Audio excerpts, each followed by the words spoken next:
പശ്ചിമേഷ്യ വീണ്ടും സമാനതകളില്ലാത്ത ഒരു യുദ്ധമുനമ്പിൽ എത്തി നിൽക്കുകയാണ്. അമേരിക്കയും ഇറാനും തമ്മിലുള്ള സൈനിക ഏറ്റുമുട്ടലുകൾ കൊടുമ്പിരി കൊള്ളുന്നതിനിടയിൽ മേഖലയിലെ രാഷ്ട്രീയ സമവാക്യങ്ങളെ ആകെ മാറ്റിമറിക്കുന്ന പുതിയ വെളിപ്പെടുത്തലുകളും അതിരൂക്ഷമായ ആരോപണങ്ങളുമാണ് ടെഹ്റാനിൽ നിന്ന് പുറത്തുവരുന്നത്. ഫെബ്രുവരി അവസാനം ആരംഭിച്ച US സൈനിക നീക്കങ്ങളിൽ ചില പെർഷ്യൻ ഗൾഫ് രാജ്യങ്ങൾ നേരിട്ട് പങ്കാളികളായെന്നും ആക്രമണം നടത്തുന്ന അമേരിക്കൻ സൈന്യത്തിനായി സ്വന്തം മണ്ണ് വിട്ടു നൽകിയെന്നും ഇറാൻ വിദേശകാര്യ മന്ത്രാലയം പരസ്യമായി ആരോപിച്ചിരിക്കുന്നു. ടെഹ്റാനിൽ നടന്ന ആഴ്ചതോറുമുള്ള വാർത്താ സമ്മേളനത്തിൽ വിദേശകാര്യ മന്ത്രാലയ വക്താവ് ഇസ്മയിൽ ബഗായി നടത്തിയ ഈ വെളിപ്പെടുത്തൽ ഇറാനും അയൽപക്കത്തുള്ള ഗൾഫ് രാജ്യങ്ങളും തമ്മിൽ നിലനിൽക്കുന്ന നയതന്ത്ര സൗഹൃദത്തിൽ വലിയ വിള്ളലുകളാണ് വീഴ്ത്തിയിരിക്കുന്നത്. അമേരിക്ക നടത്തുന്ന സൈനിക കടന്നുകയറ്റത്തിന്റെ പ്രധാന ഉത്തരവാദിത്തം വാഷിംഗ്ടണിനാണെന്ന് ഉറപ്പിച്ചു പറയുമ്പോഴും പ്രാദേശിക അയൽ രാജ്യങ്ങൾ ഇതിന് നൽകുന്ന പിന്തുണയെ കണ്ണടച്ചിരട്ടാക്കാൻ കഴിയില്ലെന്നാണ് ഇറാന്റെ കൃത്യമായ നിലപാട്. അന്താരാഷ്ട്ര നിയമങ്ങളും നല്ല അയൽപക്ക ബന്ധത്തിന്റെ അടിസ്ഥാന തത്വങ്ങളും കാറ്റിൽ പറത്തിക്കൊണ്ടാണ് ചില ഗൾഫ് ഭരണകൂടങ്ങൾ തങ്ങളുടെ ഭൂപ്രദേശങ്ങളും സൈനിക താവളങ്ങളും ഇറാനെതിരെയുള്ള ആക്രമണങ്ങൾക്കായി തുറന്നുകൊടുത്തതെന്ന് ഇസ്മയിൽ ബഗായി കുറ്റപ്പെടുത്തി. ചില പ്രത്യേക സംഭവങ്ങളിൽ ഈ രാജ്യങ്ങൾ സ്വതന്ത്രമായി തന്നെ സൈനിക ആക്രമണങ്ങളിൽ പങ്കെടുത്തതായി വ്യക്തമായ വിവരമുണ്ടെന്നും അദ്ദേഹം അവകാശപ്പെട്ടു. വർഷങ്ങളായി മേഖലയിലെ രാജ്യങ്ങളുമായി പരസ്പര ട്രസ്റ്റിലും പൊതു താൽപര്യത്തിലും അധിഷ്ഠിതമായ സമാധാനപരമായ ബന്ധമാണ് തങ്ങൾ ആഗ്രഹിക്കുന്നത്. എന്നാൽ ഒരു വിദേശ ശക്തി തങ്ങളെ ആക്രമിക്കുമ്പോൾ അതിനായി സ്വന്തം ആകാശപാതയോ സൈനിക താവളങ്ങളോ തുറന്നു കൊടുക്കുന്നത് ഒരു തരത്തിലും സഹിക്കാൻ കഴിയില്ലെന്ന സന്ദേശമാണ് ഇറാൻ നൽകുന്നത്. നയതന്ത്ര ചർച്ചകളുടെ വഴി തടസ്സപ്പെടുകയും ആണവ കരാറുകൾ അവസാനിപ്പിക്കുകയും ചെയ്ത ഘട്ടത്തിലാണ് ഈ പ്രകോപനങ്ങൾ വലിയൊരു യുദ്ധത്തിലേക്ക് വഴിമാറിയത്. എന്നാൽ ഇറാന്റെ ഈ ഗുരുതര ആരോപണങ്ങളെ ഗൾഫ് സഹകരണ കൗൺസിൽ അംഗങ്ങളായ രാജ്യങ്ങൾ പൂർണ്ണമായും നിഷേധിക്കുകയാണ് ചെയ്യുന്നത്. തങ്ങൾ ഇറാനെതിരെ നേരിട്ടോ അല്ലാതെയോ ഉള്ള ആക്രമണങ്ങളിൽ പങ്കാളികളായിട്ടില്ലെന്നും സ്വന്തം പരമാധികാരവും ദേശീയ സുരക്ഷയും സംരക്ഷിക്കുക മാത്രമാണ് ചെയ്യുന്നതെന്നും ഗൾഫ് രാജ്യങ്ങൾ വ്യക്തമാക്കുന്നു. ബഹ്റൈനിലെ US 5th ഫ്ലീറ്റ്, ഖത്തറിലെ അൽ ഉദൈദ് എയർബേസ്, കുവൈറ്റിലെയും UAEയിലെയും സൈനിക കേന്ദ്രങ്ങൾ തുടങ്ങിയവ പതിറ്റാണ്ടുകളായി മേഖലയിലുള്ളവയാണ്. എന്നാൽ ഇവ തങ്ങളുടെ സുരക്ഷാ ഉറപ്പിന്റെ ഭാഗമാണെന്നും ഇറാനെതിരെയുള്ള അധിനിവേശത്തിന് തങ്ങൾ അനുമതി നൽകിയിട്ടില്ലെന്നും ഗൾഫ് ഭരണകൂടങ്ങൾ വാദിക്കുന്നു. അതേസമയം US കേന്ദ്രങ്ങളെ ലക്ഷ്യമിട്ട് ഇറാൻ നടത്തുന്ന പ്രതിരോധ ആക്രമണങ്ങളിൽ തങ്ങളുടെ സിവിലിയൻ അടിസ്ഥാന സൗകര്യങ്ങൾക്കും വാണിജ്യ മേഖലകൾക്കും കേടുപാടുകൾ സംഭവിച്ചിട്ടുണ്ടെന്നത് ഗൾഫ് രാജ്യങ്ങൾ ആരോപിക്കുന്നു.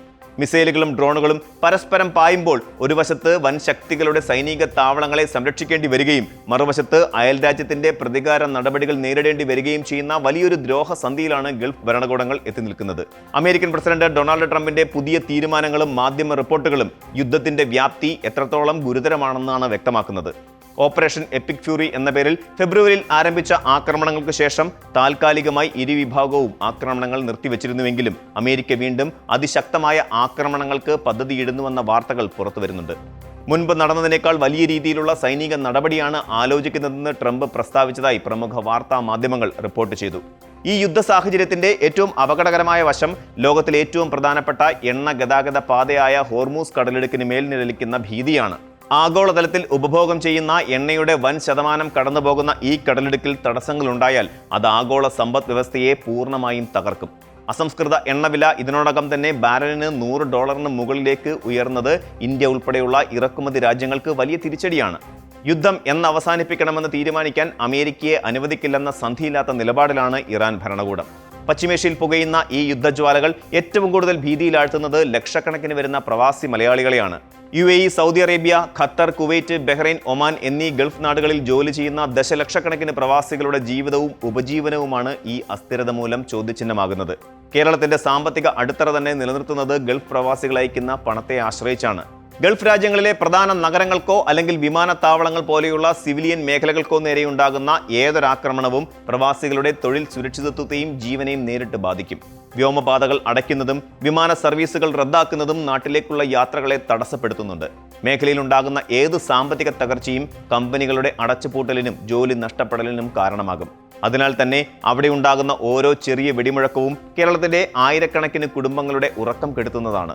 സൈനിക ബലപ്രയോഗത്തിലൂടെയോ പരസ്പര ആരോപണങ്ങളിലൂടെയോ പശ്ചിമേഷ്യൻ വിഷയങ്ങളിൽ ശാശ്വത പരിഹാരം കണ്ടെത്താൻ കഴിയില്ല എന്നതാണ് ചരിത്രം നൽകുന്ന പാഠം. പ്രാദേശിക രാജ്യങ്ങളെ കരുവാക്കി വൻ ശക്തികൾ നടത്തുന്ന ഈ ഭൗമ രാഷ്ട്രീയ കളിയിൽ ഒടുവിൽ ഇരയാകുന്നത് ഇവിടുത്തെ സാധാരണ ജനങ്ങളാണ്. തങ്ങളുടെ മണ്ണിൽ നിന്ന് അയൽ രാജ്യങ്ങൾക്കെതിരെ ആക്രമണം നടത്താൻ അനുവദിക്കില്ലെന്ന വ്യക്തമായ നിലപാട് ഗൾഫ് രാജ്യങ്ങൾ സ്വീകരിക്കുകയും അതേസമയം അയൽക്കാരുടെ സുരക്ഷ ഉറപ്പു നൽകുന്ന നയതന്ത്ര ചർച്ചകളിലേക്ക് ഇറാൻ തിരികെ വരികയും ചെയ്യേണ്ടത് കാലഘട്ടത്തിന്റെ അനിവാര്യതയാണ്. തോക്കിൻമുലയിൽ ഉണ്ടാകുന്ന താൽക്കാലിക സമാധാനത്തെക്കാൾ ശാശ്വതമായത് പരസ്പര ബഹുമാനത്തിലും അതുപോലെ നയതന്ത്രത്തിലുമുള്ള സഹകരണമാണ്.